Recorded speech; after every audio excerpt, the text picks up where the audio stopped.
ಸುದ್ದಿ ಇಂಚರ ವಾರ್ತೆಗೆ ಸ್ವಾಗತ. ಕೊಪ್ಪಳ ಕಲ್ಯಾಣ ಕರ್ನಾಟಕ ಭಾಗದ ಕೊಪ್ಪಳ ಜಿಲ್ಲೆಯ ಕನಕಗಿರಿ ತಾಲೂಕಿನ ಕರಡೋಣ ಗ್ರಾಮ ಪಂಚಾಯಿತಿಯಲ್ಲಿ ಮಹಾತ್ಮ ಗಾಂಧಿ ರಾಷ್ಟ್ರೀಯ ಗ್ರಾಮೀಣ ಉದ್ಯೋಗ ಖಾತರಿ ಯೋಜನೆಯಡಿ ಬೃಹತ್ ಹಗರಣ ನಡೆದಿದೆ ಎಂದು ವಿಧಾನ ಪರಿಷತ್ ಸದಸ್ಯರಾದ ಶ್ರೀಮತಿ ಹೇಮಲತಾ ನಾಯ್ಕ್ ಗಂಭೀರ ಆರೋಪ ಮಾಡಿದ್ದಾರೆ. ಸತ್ತವರ ಹೆಸರಿನಲ್ಲಿ ಹಣ ಲೂಟಿ ಮಾಡುವ ಮೂಲಕ ಮಾನವೀಯತೆಯನ್ನು ಮರೆತು ಭ್ರಷ್ಟಾಚಾರ ಎಸಗಲಾಗುತ್ತಿದೆ ಎಂದು ಅವರು ಸರ್ಕಾರದ ವೈಫಲ್ಯವನ್ನು ತರಾಟೆಗೆ ತೆಗೆದುಕೊಂಡಿದ್ದಾರೆ. ಸಮರ್ಥಿಸತಕ್ಕಂತ ಈ ಕಾಯ್ದೆ ಬಗ್ಗೆ ನಮ್ಮ ಜಿಲ್ಲೆಯಲ್ಲಿ ಆಗಿರ್ತಕ್ಕಂಥದ್ದು ಏನು ಅವ್ಯವಹಾರಗಳ ಬಗ್ಗೆ ಈ ಒಂದು ಕಾಯ್ದೆ ಇದರಿಂದ ಏನು ಅನಾಹುತಗಳಾಗಿದ್ದಾವೆ ಇವ್ರು ಹೇಳ್ತಾರೆ ಕೂಲಿ ಆಗೋಗುತ್ತೆ ಈಗ ಹೋಗುತ್ತೆ ಅಂತೆ. ಇವತ್ತು ಈ ಕೆಲಸದ ಪಾರದರ್ಶಕತೆ ಬಗ್ಗೆ ನಾನು ತಮ್ಮಲ್ಲಿ ಹೇಳಕ್ ಇಷ್ಟಪಡ್ತೇನೆ. ಕಲ್ಯಾಣ ಕರ್ನಾಟಕ ಭಾಗದ ಕೊಪ್ಪಳ ಜಿಲ್ಲೆಯಲ್ಲಿ ಕನಕಗಿರಿ ತಾಲೂಕಿನಲ್ಲಿ ಆಗಿರ್ತಕ್ಕಂಥ ಒಂದು ಉದಾಹರಣೆ ಹೇಳಕ್ತೀನಿ. ಟೈಮ್ಸ್ ಆಫ್ ಇಂಡಿಯಾ ಪತ್ರಿಕೆಯಲ್ಲಿ ಪ್ರಕಟವಾದ ವರದಿಯಂತೆ ಕನಕಗಿರಿ ತಾಲೂಕಿನ ಕರಡೋಣ ಗ್ರಾಮದ ಪಂಚಾಯಿತಿಯಲ್ಲಿ ಮನ್ರೇಗಾ ಅಡಿಯಲ್ಲಿ 2023-24 ಸಾಲಿನಲ್ಲಿ ಭಾರಿ ಪ್ರಮಾಣದ ಹಣ ದುರುಪಯೋಗ ನಡೆದಿರುವುದು ಬಹಿರಂಗವಾಗಿದೆ. ಈ ಕುರಿತು ರೈತರು ಸಂಬಂಧಿಸಿದ ಅಧಿಕಾರಿಗಳಿಗೆ ದೂರುಗಳನ್ನು ದಾಖಲಿಸಿದರು. ಕರಡೋಣ ಗ್ರಾಮ ಪಂಚಾಯಿತಿ ಮೇಜನ್ ರಾಜಾ ಸಾಬ್, ಜಿಲಾನಿ ಸಾಬ್, ಅಬ್ದುಲ್ ಸಾಬ್ ಹಾಗೂ ರಜಾಕ್ ರಾಜಾ ಸಾಬ್ ಎಂಬತಕ್ಕಂಥ ರೈತರು ನಮ್ಮ ಹೆಸರುಗಳನ್ನು ಭೂಮಿಯ RTC ವಿವರಗಳನ್ನು ತಮ್ಮ ಅನುಮತಿ ಇಲ್ಲದೆ ಬಳಸಿಕೊಂಡರು. ಯಾರು ಪಂಚಾಯಿತಿಯಲ್ಲಿ ಏನ್ ಕೆಲಸ ಮಾಡಿಸ್ತಾರಲ್ರಿ ಈ ನನ್ನ ಮನ್ರೇಗಾ ಅಂತ ಅಲ್ಲದಾಗಿರ್ತಕ್ಕಂಥದ್ದು ಯಾವುದೇ ಕಾಮಗಾರಿ ನಡೆಯದಿದ್ದರೂ NRI EGA ಅಡಿಯಲ್ಲಿ ಈ ಕೆಲಸ ಮಂಜೂರು ಮಾಡಿಸ್ಕೊಂಡು ಹಣ ಬಿಡುಗಡೆ ಮಾಡಿಸ್ಕೊಂಡು ಕೆಲಸ ಮಾಡಿದ್ದಾರೆ ಅವರ ಹೊಲದಲ್ಲಿ. ಈ ದೂರು ವಿವರಗಳ ಪ್ರಕಾರ 23-24 ಸಾಲಿನ ಕೃಷಿ ಇಲಾಖೆ NRI EGA ಅಡಿಯಲ್ಲಿ ಒಡ್ಡು ನಿರ್ಮಾಣ ಕಾಮಗಾರಿಗಳನ್ನು ಕರಡೋಣ ಗ್ರಾಮ ಪಂಚಾಯತಿ ಸರ್ವೆ ನಂಬರ್ 43 ಹಾಗೂ 16, 17, 8 ಮತ್ತು 64ರಲ್ಲಿ ಕೈಗೊಳ್ಳಲು ರೂಪಿಸಿತ್ತು. ಆದರೆ ಆರೋಪಿಗಳಿಂದ RTCಗಳನ್ನು ಅಕ್ರಮವಾಗಿ ಪಡೆದು ಕೆಲಸ ಪೂರ್ಣಗೊಂಡಿದೆ ಎಂದು ನಕಲಿ ದಾಖಲೆಗಳನ್ನು ಸೃಷ್ಟಿಸಿ 3,35,908 ರೂಪಾಯಿ ಹಣವನ್ನು ಅಜ್ಞಾತ ಖಾತೆಗೆ ವರ್ಗಾವಣೆ ಮಾಡಲಾಗಿದೆ. ಈಗಿದು ಸಾಧ್ಯನಾ ಮಾಡಕ್ಕಾಗುತ್ತಾ? ಅದಕ್ಕೆ ಪಾರದರ್ಶಕ ತಂದಿರೋದಕ್ಕೋಸ್ಕರ ವಿಜಿ ರಾಮ್ಜಿ. ಇನ್ನು ಆತಂಕಕಾರಿ ವಿಷಯವೆಂದರೆ ಕಾಮಗಾರಿಗಳು ನಡೆಯದಂತೆ ತೋರಿಸಲು ಸುಳ್ಳು ಸೂಚನಾ ಫಲಕ ಅಳವಡಿಸಿ ನಕಲಿ ಫೋಟೋಗಳನ್ನು ಕೆಲಸ ಆರಂಭದ ಸಾಕ್ಷಿಯಾಗಿ ಸಲ್ಲಿಸಲಾಗಿದೆ. ಪೀಡಿತ ರೈತರು ಮಾನ್ಯ ಉದ್ಯೋಗ ಖಾತ್ರಿ ಜಾಬ್ ಕಾರ್ಡ್ ಹೊಂದಿದ್ದರೂ ಕಲ್ಪಿತ ಫಲಾನುಭವಿಗಳನ್ನು ಸೃಷ್ಟಿಸಿ ಹಣ ದೋಚಾಟ ನಡೆಸಲಾಗಿದೆ. ನೋಡಿ, ಅಲ್ಲಿರ್ತಕ್ಕಂಥ ಜಾಬ್ ಕಾರ್ಡ್ನಲ್ಲಿ ಇರ್ತಕ್ಕಂಥ ವ್ಯಕ್ತಿಗಳು ಬೇರೆ, ಇಲ್ಲಿ ಹೋಗಿ ಕೆಲಸ ಮಾಡಿರ್ತಕ್ಕಂಥವ್ರು ಬೇರೆ. ಅಲ್ಲಿ ಎಷ್ಟೊಂದು ಮೋಸ ಆಗಿದೆ ಅಂತಕ್ಕಂಥದ್ದು ಬಯಲಾಗಿದೆ.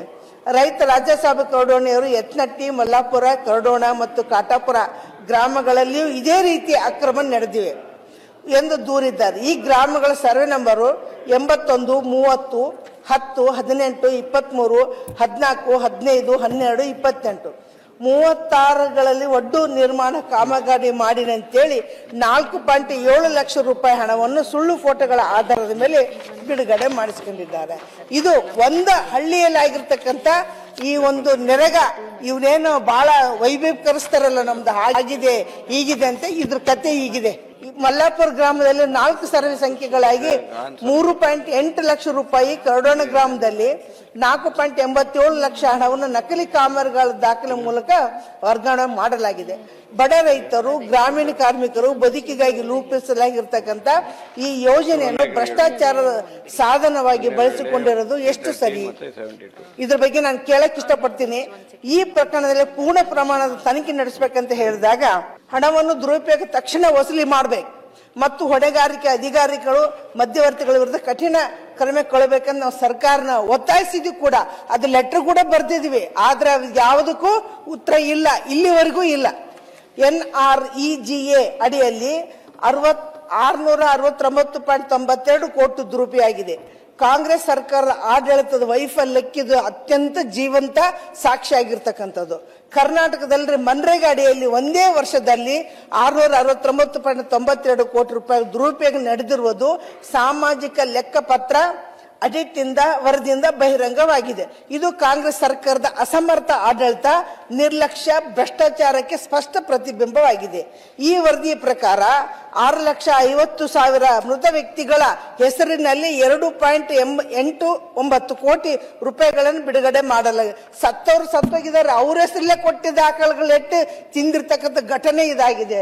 ಸಭಾಪತಿ, ರಾಜ್ಯದ ಎಲ್ಲ 31 ಜಿಲ್ಲೆಗಳಲ್ಲಿ ಗ್ರಾಮ ಪಂಚಾಯತ್ಗಳಲ್ಲಿ ಅನುಷ್ಠಾನ ಸಂಸ್ಥೆಗಳು ನಡೆದ ಸಾಮಾಜಿಕ ಲೆಕ್ಕಪತ್ರದಲ್ಲಿ ಗಂಭೀರ ಅಕ್ರಮಗಳು ನಡೆದಿವೆ. ಕೆಲಸವಿಲ್ಲದೆ ಕೂಲಿ ಪಾವತಿ ಮಂಜೂರಾತಿಗೆ ಹೆಚ್ಚಾಗಿ ವೆಚ್ಚ ಮಾಡಿದ್ವಿ ಅಂತ ಹೇಳ್ತಕ್ಕಂಥ ಯೋಜನೆ, ದಾಖಲೆಗಳಿಲ್ಲದೆ ಕಾಮಗಾರಿಗಳ ನಿರ್ವಹಣೆ ಇದೆ, ಎಲ್ಲವೂ ಆಡಳಿತದ ವೈಫಲ್ಯಗಳಾಗಿದ್ದಾವೆ. ಹೆಚ್ಚುವರಿಯಾಗಿ ಕಾಮಗಾರಿಗಳಲ್ಲಿ ದೋಷಗಳಿದ್ದರೂ ಹಣ ಬಿಡುಗಡೆ ಮಾಡಲಾಗಿದೆ. ಸರ್, ಒಂದೊಂದ್ ಕಡೆ ಹೆಂಗಾಗಿದೆ ಅಂದ್ರೆ ಕೆಲಸ ಆಗಿದೆ ಅಂತ ಹೇಳ್ತಾರೆ, ಅಲ್ಲಿ ಕೆಲಸ ಇಲ್ಲ.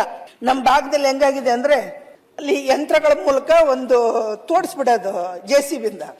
ಅಲ್ಲಿ 150 ಜನ ಆಳುಗಳು ಕೆಲಸ ಮಾಡಿದ್ದಾರೆ. ಒಂದು ಗುಂಡಿ ತೋಡಿರ್ತಾರೆ, ಒಂದು ಮಷಿನ್ ಬಂದು ಒಂದು ಅರ್ಧ ಗಂಟೆ ಕೆಲಸ ಮಾಡಿದ್ರೆ ಅಷ್ಟು ಜನರು ರೆಕಾರ್ಡ್ ತೋರಿಸ್ತಾರೆ. ಅವ್ರು ಎಲ್ಲಿದ್ದಾರೆ? ನಕಲಿ ಜಾಬ್ ಕಾರ್ಡ್ಗಳು. ಅವನು ಕೆಲಸ ಕೊಡ್ಸಕ್ಕಂತ ನಡು ವ್ಯಕ್ತಿಗಳ ಕೈಯಲ್ಲಿ ಇರ್ತವೆ. ಅವರು ಅಲ್ಲಿ ಮೇನ್ ಆಗಿ ಕೆಲಸ ಮಾಡ್ತಕ್ಕಂತ ಒಬ್ಬ ಮಹಿಳೆ, ಹುಡುಗ ಯಾರ ಕೈಯಲ್ಲೂ ಇರೋದಿಲ್ಲ ಅವ್ರ ಜಾಬ್ ಕಾರ್ಡ್ಸು. ಅವರು ಅತಂತ್ರರಿದ್ದಾರೆ ಇನ್ನಿವರೆಗೂ. ಇಲ್ಲಿ ಇಂಥ ಕೊಟ್ಟಿದ್ದಾಕಗಳು ಬಹಳ ಇದಾವೆ. ಈ ಒಂದು ಮನ್ರೇಗಾ ಯೋಜನೆ ಇದರಲ್ಲಿ 2013-14ರಲ್ಲಿ ಆರಂಭವಾದದ್ದು ಈ ಯೋಜನೆ. ಗ್ರಾಮೀಣ ನಿರುದ್ಯೋಗ ಉದ್ದೇಶಿತವಾಗಿದ್ರು ಕಾಂಗ್ರೆಸ್ ಸರ್ಕಾರ ಅವಧಿಯಲ್ಲಿ ಭ್ರಷ್ಟಾಚಾರಕ್ಕೆ ಬಲಿಯಾಗಿದೆ. ಸರ್, ಇವತ್ತು ದಿನ ಬೆಳಗಿದ್ರೆ ನಾವು ಬೆಂಗಳೂರಿಗೆ ಬರ್ಬೇಕಾದ್ರೆ ಒಂದಿಷ್ಟು ಜನ ಹಳ್ಳಿ ಜನ ಬರ್ತಾರೆ. ಹಂಗಿತ್ತಂದ್ರೆ ಮನ್ರೇಗಾ ಮಾಡಿದಾಗ ಇಷ್ಟಿನ ತನ ಹಳ್ಳಿ ಜನ ಯಾಕೆ ಬರಲಿಲ್ಲ, ಬೆಂಗಳೂರಿಗೆ ಯಾಕೆ ಬರ್ತಾರೆ? ಅಲ್ಲಿ ಕೆಲಸ ಇದೆ ಅಂತ ಹೇಳ್ತಾರಲ್ಲ, ಅಷ್ಟೊಂದು ವೈಭೀಕರಿಸ್ತಾರಲ್ಲ ಇವ್ರು ಎಲ್ಲರೂ ಮಾತಾಡಿದ್ದು. ಹಂಗಿತ್ತಂದ್ರೆ ಯಾಕೆ ಬರ್ತಾರ ಅವರು ಹಳ್ಳಿಗೆ? ಇನ್ನೂ ಬರ್ತಾ ಇದ್ದಾರೆ. ನಮ್ಮ ಟೈಮಲ್ಲಿ ಬರ್ತಿರ್ಲಿಲ್ಲ ಅಂತಾರ, ಇನ್ನೂವರೆಗೆ ಬರ್ತಾರೆ. ಪ್ರತಿ ವಾರ ಬೆಂಗಳೂರು ಬರ್ಬೇಕಾದ್ರ ನಿಜವಾಗ್ಲೂ ಎಷ್ಟು ಜನ ಬರ್ತಾರೆ ಬದುಕೋಕ್ಕೋಸ್ಕರ. ಅಂತ ಒಂದು ವಾತಾವರಣ ಇನ್ನೂ ಇದೆ. ಹಂಗಂತ ನಾವು ಈಗ VBG ರಾಮ್ಜಿ ಬಂದಿದೆ, ಈಗ ಆಯ್ತು ಬರೋದಿಲ್ಲ ಅಂತ ಹೇಳ್ಕೊಳೋದಲ್ಲ ಹೇಳೋದು.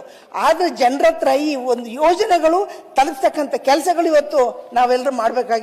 ಸಾಮಾಜಿಕ ಲೆಕ್ಕಪತ್ರ ವರದಿ ಆಧರಿಸಿ ಗ್ರಾಮೀಣಾಭಿವೃದ್ಧಿ ಮತ್ತು ಪಂಚಾಯತ್ ರಾಜ್ ಇಲಾಖೆ ಆಯುಕ್ತರು 24 ಅಕ್ಟೋಬರ್ 10ರಂದು ಎಲ್ಲಾ ಪಂಚಾಯತ್ಗಳಿಗೆ ಸಿಇಒಗಳಿಗೆ ದುರುಪಯೋಗಗೊಂಡ ಹಣ ವಸೂಲಿ ಮಾಡುವಂತೆ ಆದೇಶ ಮಾಡಿದ್ರು. ಆದ್ರೂ ಇಲ್ಲಿವರೆಗೆ ಕೆಲಸಗಳಾಗಿಲ್ಲ, 1 ಪೈಸಾ ಕೂಡ ವಸೂಲಿ ಆಗಿಲ್ಲ. ನಿಯಮದಂತೆ ಸರ್, ಪ್ರತಿ ಜಿಲ್ಲೆಯಲ್ಲಿ ವಸೂಲಿ ಕೋಶ ಅಂತ ಇರ್ತದೆ. ಏನ್ ಭೌತಿಕ ಆ ಅಸ್ತಿತ್ವನೇ ಇಲ್ಲ ಎಲ್ಲೂ ಇಲ್ಲಿವರೆಗೂ. ಎಲ್ಲಿ ನನಗೆ ತಿಳಿದ ಮಟ್ಟಿಗೆ ನಮ್ಮ ಕೊಪ್ಪಳ ಜಿಲ್ಲೆಯಲ್ಲಿ ಇದು ಅಸ್ತಿತ್ವ ಇಲ್ಲ, ಬೇರೆ ಕಡೆ ಎಲ್ಲ ಇದೇನು ಗೊತ್ತಿಲ್ಲ. ಇವತ್ತು ಇದಕ್ಕಿಂತ ಗಂಭೀರವಾದ ಸಂಗತಿ ಅಂದ್ರೆ 10-15 ವರ್ಷಗಳು ಸುಮಾರು 4,500 ಕೋಟಿ ರೂಪಾಯಿ ಕೂಲಿ ಪಾವತಿ ಯಾವುದೇ ದಾಖಲೆಗಳಿಲ್ಲ ಇವತ್ತಿನವರೆಗೂ. ಆನ್ ರೆಕಾರ್ಡ್ ವರೆಗೂ ಇಷ್ಟು ಹೋಗಿದೆ ಅಲ್ಲ. ಮತ್ತೆ ಕೆಲಸ ಆಗಿದ್ದಕ್ಕೆ ದುಡ್ಡು ಖರ್ಚಾಗಿದ್ದಕ್ಕೆ ಕೆಲಸ ಬೇಕಲ್ವಾ? ಅದು ಎಲ್ಲಿದೆ? ಕೆಲಸಗಳೆಲ್ಲ ಕೊಂಡು ಬಂದಿಲ್ಲ.